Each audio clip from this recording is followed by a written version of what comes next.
saya untuk menyampaikan firman Tuhan.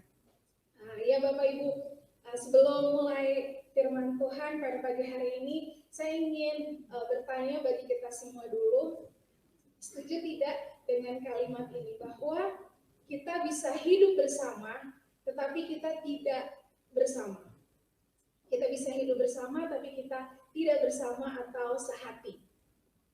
Saya ingat saya pernah jalan berdua sama Iren waktu itu ke kompleks, tapi waktu itu kami sedang marahan.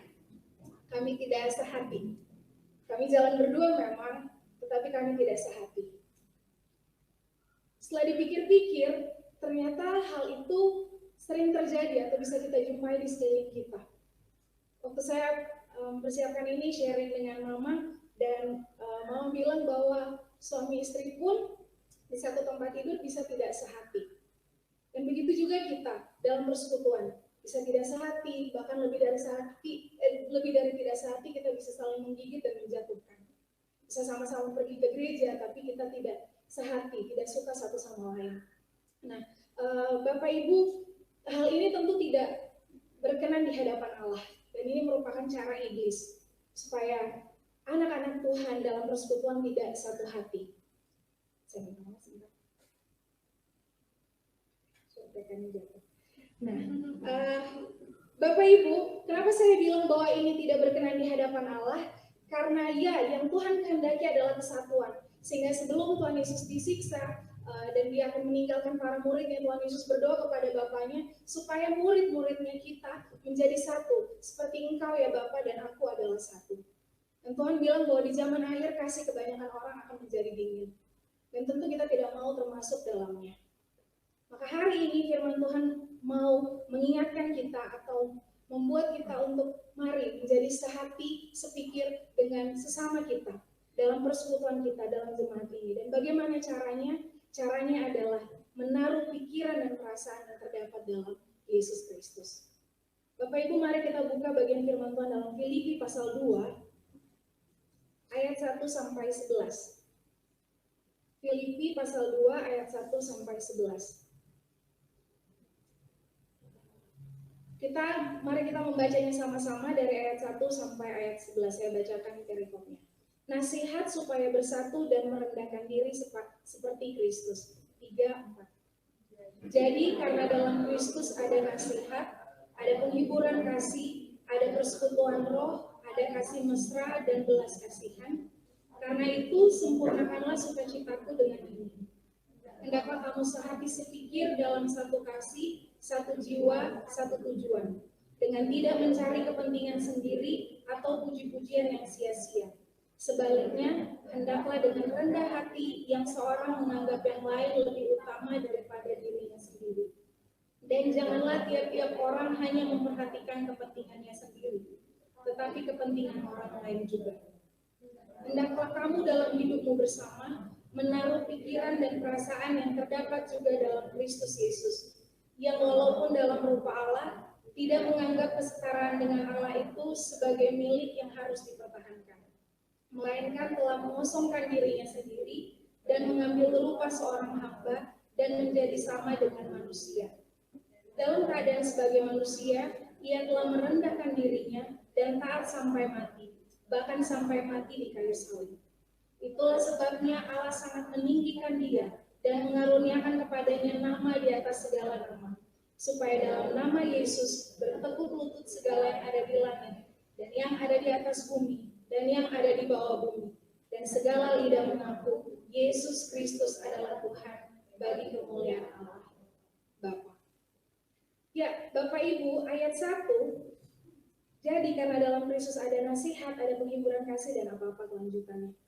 Nah, jika kita pikir-pikir atau kita perhatikan, sesungguhnya kita semua atau jemaat Filipi dalam konteks waktu itu, mungkin Rasul Paulus menulis jemaat ini kepada mereka, seharusnya tahu bahwa memang di dalam Kristus ada semua hal ini, ada nasihat, penghiburan kasih, persekutuan roh, kasih mesra, dan belas kasihan. Tapi pertanyaannya, kenapa Paulus harus mencantumkan semua hal ini dalam suratnya? Kita kan tentu sudah tahu, jemaat Filipi juga pasti tahu dalam Kristus ada ini.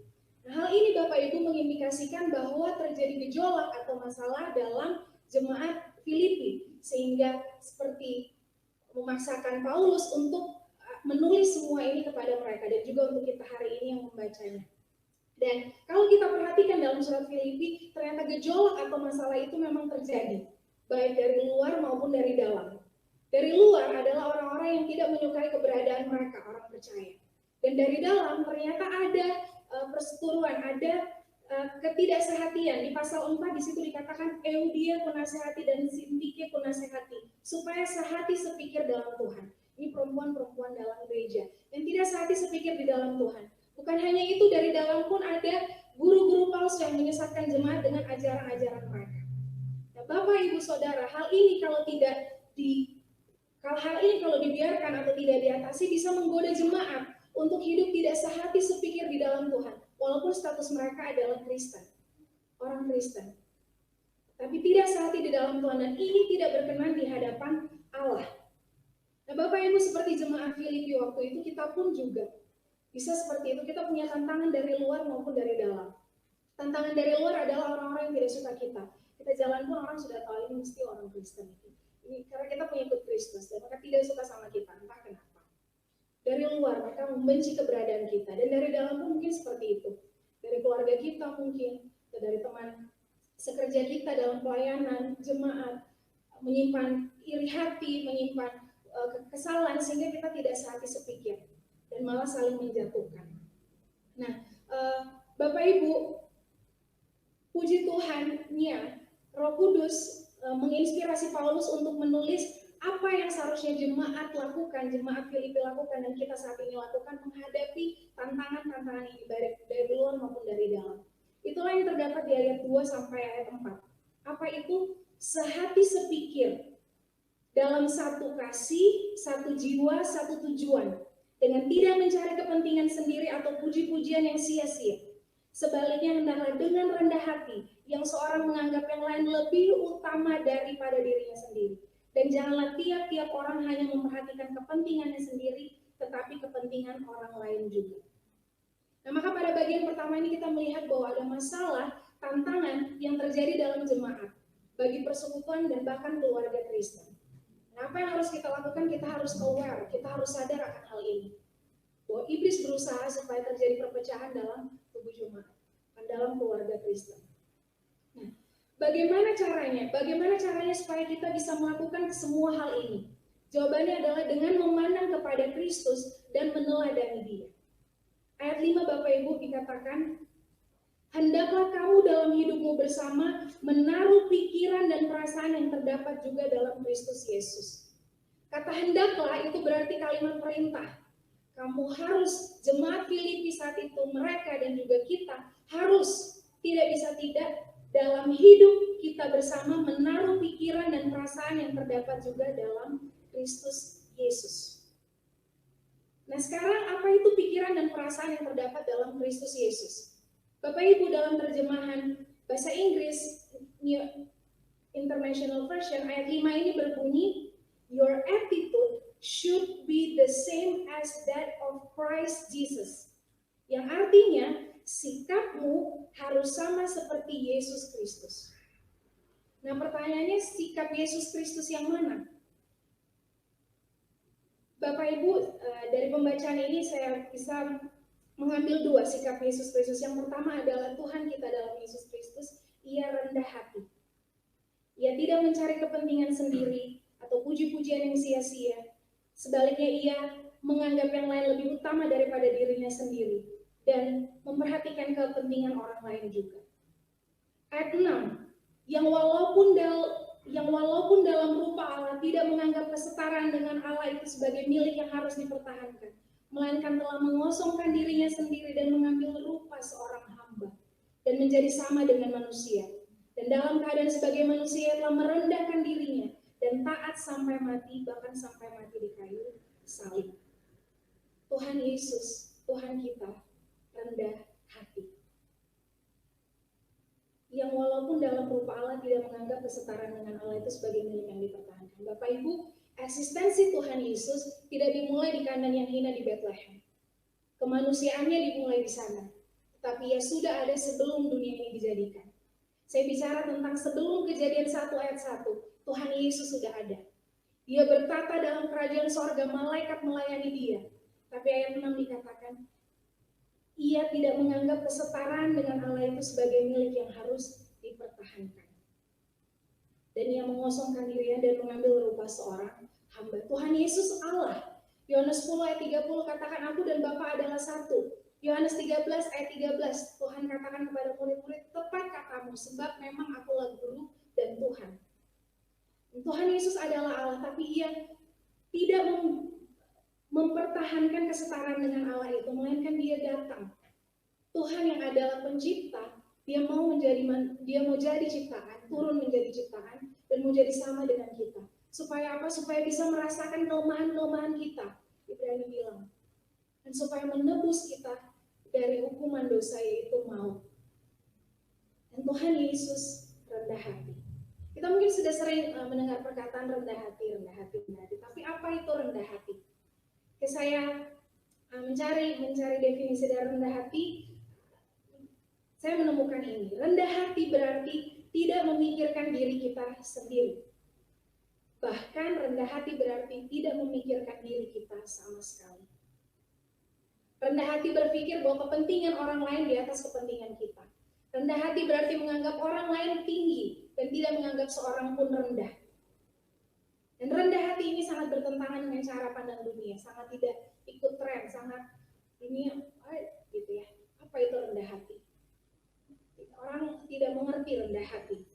Kamu harus punya sesuatu dulu, kita harus bilang bahwa saya punya ini, sehingga ya orang bisa follow saya bisa dikenal dan lain sebagainya. Tapi kalau kita bilang bahwa kita tidak mempunyai apa-apa, saya juga ya mungkin tidak tahu nanti akan terjadi seperti apa, orang tidak mau mendengar kita. Contohnya adalah presiden gitu ya, dalam debat-debat untuk menjadi calon presiden, mereka pasti akan menganggap dirinya yang paling penting sehingga orang harus vote saya. Tapi rendah hati sangat bertentangan dengan cara pandang dunia ini. Bicara tentang hal tersebut, saya ingat waktu itu saya sedang di kampus, baru kemudian saya ikut bantu angkat-angkat begitu ya dengan mahasiswa, kursi dan segala macam. Kemudian salah satu dosen, saya tahu maksudnya baik, saya tahu sekali. Beliau katakan kepada saya, sudah biarkan itu mahasiswa saja, tidak usah dikerjakan. Saya tahu maksudnya supaya yaitu bagian mahasiswa, jadi biar kita tidak mengerjakannya. Saya tahu maksudnya baik, tapi Bapak Ibu, Markus 10 ayat 43-45 katakan, tidaklah demikian di antara kamu. Barang siapa ingin menjadi besar di antara kamu, hendaklah ia menjadi pelayanmu. Dan barang siapa ingin menjadi yang terkemuka di antara kamu, hendaklah ia menjadi hamba untuk semuanya. Karena anak manusia juga datang bukan untuk dilayani, melainkan untuk melayani dan untuk memberikan nyawanya menjadi tebusan bagi banyak orang. Yohanes 13 ayat 13-15 yang minggu lalu kita baca renungkan bersama, di situ Tuhan Yesus katakan kepada murid-muridnya, jadi jikalau aku membasuh kakimu, aku yang adalah Tuhan dan gurumu, kamu pun wajib saling membasuh kakimu. Maka suka atau tidak suka, apapun posisi kita, jabatan kita harus melayani satu sama lain. Tuhan Yesus rendah hati. Dan yang berikutnya, apa itu sikap yang ada dalam Tuhan Yesus Kristus? Tuhan Yesus taat. Ayat 8. Dan dalam keadaan sebagai manusia, ia telah merendahkan dirinya dan taat sampai mati. Bahkan sampai mati di kayu salib. Bapak Ibu, ketaatan Tuhan Yesus bukan hanya ketika ia mati, tetapi berlangsung dari awal, terus menerus. Mulai dari inkarnasi, Allah Sang Pencipta turun derajat menjadi ciptaan manusia. Sebagai manusia, ia turun lagi menjadi hamba, budak. Dari budak Yesus turun lagi dengan mati. Matinya pun turun lagi, ia mati di kayu salib. Sebuah tempat penghukuman yang sangat tidak layak, terkutuk, keji. Bahkan kalau Bapak Ibu adalah warga negara Roma, mereka tidak akan menghukum Bapak Ibu di kayu salib. Karena itu adalah hukuman yang paling rendah. Tapi itu yang Tuhan kita dalam Yesus Kristus pilih. Ia rendah hati dan ia taat. Bahkan taat sampai mati di kayu salib. Tuhan Yesus taat. Mengapa Tuhan Yesus taat? Tuhan Yesus taat karena ia mengasihi Bapa. Tuhan Yesus taat karena pikiran dan perasaan Bapa itu ada padanya. Dan Tuhan Yesus mengasihi kita. Sekarang bagaimana dengan kita? Maukah kita taat? Maukah kita rendah hati? Tuhan Yesus melewati jalan yang pahit, mengganti rupanya, kemewahannya, meninggalkan jubah dan kekuasaannya bagi kita. Tapi dewasa ini, kita lihat banyak orang yang rela bahkan meninggalkan imannya, meninggalkan Yesus Kristus demi punya tahta, demi punya kekuasaan. Sangat berbeda dengan Tuhan Yesus. Tuhan Yesus tinggalkan itu semuanya dan mau jadi sama dengan manusia. Tapi kita malah ingin dapat tahta dan kekuasaan. Yang penting aku. Yang penting untuk kepentingan diriku sendiri. Bapak Ibu, mendekati Minggu Paskah ini, kita belajar dari teladan Tuhan Yesus. Bahwa kasih memerlukan pengorbanan dan kerendahan hati. Pengorbanan Yesus di kayu salib adalah contoh yang terutama. Ada satu quote yang saya taruh di bagian ini dan memberkati saya. Di sini dikatakan, orang yang tidak mau berkorban pasti akan mendapati dirinya sendirian. Oleh karena itu, orang yang hanya memikirkan diri sendiri selalu merasa kesepian. Tetapi bagi orang yang sedia berkorban bagi orang lain, akan selalu memiliki hubungan yang baik dengan orang lain maupun lingkungannya. Maka berkorban. Tidak ikut tren memang, tapi itulah contoh yang Tuhan kita berikan kepada kita. Ya, rendah hati dan mau berkorban. Berkorban perasaan mungkin, berkorban uang kita, berkorban kekuatan kita, kesehatan kita untuk orang lain. Saya lihat itu ya, di dalam juga dosen-dosen I3 berkorban waktu untuk memeriksa ujian-ujian proposal dan lain sebagainya. Untuk yang mungkin orang dunia akan bilang dapat berapa sih? Tapi tidak, berkorban. Dan kita berkorban karena kita punya teladan, karena punya contoh, yaitu Tuhan Yesus. Dan dalam keadaannya sebagai manusia, ia telah merendahkan dirinya dan taat sampai mati, bahkan sampai mati di kayu salib. Dan bagian yang ketiga yang kita lihat di sini adalah upah yang mengikuti kita. Apa untungnya? Taat, berkorban, mati. Apa untungnya? Apa yang saya dapat dari ini?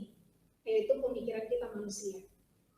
Tapi Bapak Ibu, Tuhan Yesus, karena dia rendah hati, maka di ayat 9 sampai ayat 11.